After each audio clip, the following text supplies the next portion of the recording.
Alam kong mali, pero sa sobrang ng boyfriend ko, kahit nasa loob kami ng bus, pa rin ako. Hello, Ate Ann! Magandang araw sa'yo. At ganun na rin sa mga followers mo, Ate Ann.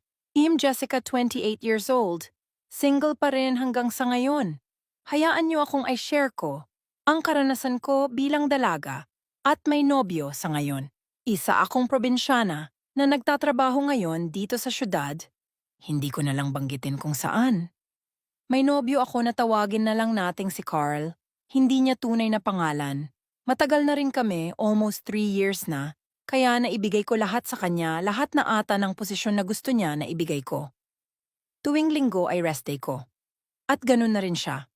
Kaya lagi akong pumupunta. Sa boarding house niya, siguro babangon lang kami tuwing gutom na kami, palaging isa't isa ika nga. One time nag-aya siya na uuwi kami sa province kung saan siya nakatira. Pumayag naman ako, 6 hours ang biyahe namin from the city to the province. Nang nasa bus na kami, mga 2 oras na rin siguro kaming nakaupo, biglang ako at tiningnan ng kakaiba. Sabi ko, bakit ganyan ka makatingin?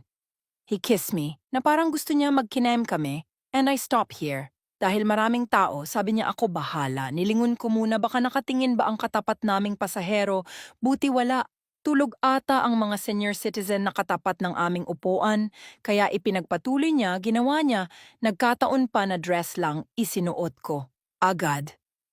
Iyang hinawakan ang parte ng katawan ko. Sabi ko huwag dahil marumi kamay mo. Nag-smile lang at kinuha niya ang bote ng mineral at naghugas ng kamay at inulit niya ang sakit ko. Di ko maintindihan, grabe na dala ako sa emosyon, pero buti na lang maingay ang paligid at buti na lang may bag akong pagtakip hanggang sa narating ko ang di ako makapaniwala na gawa namin yon sa loob ng bus. Grabe ang pagka-aggressive ng nobyo ko. Kahit na bago pa lang kami nakarating sa kanila, pinasok niya agad ako sa kwarto dahil nga daw lugi siya kanina sa bus.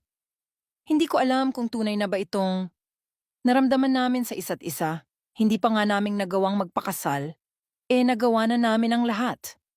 Sa ngayon, Ate Ann, wala pa naman akong nakikitang red flag sa relasyon namin at sana naman wala kung nagkataon ako naman ang lugi nito.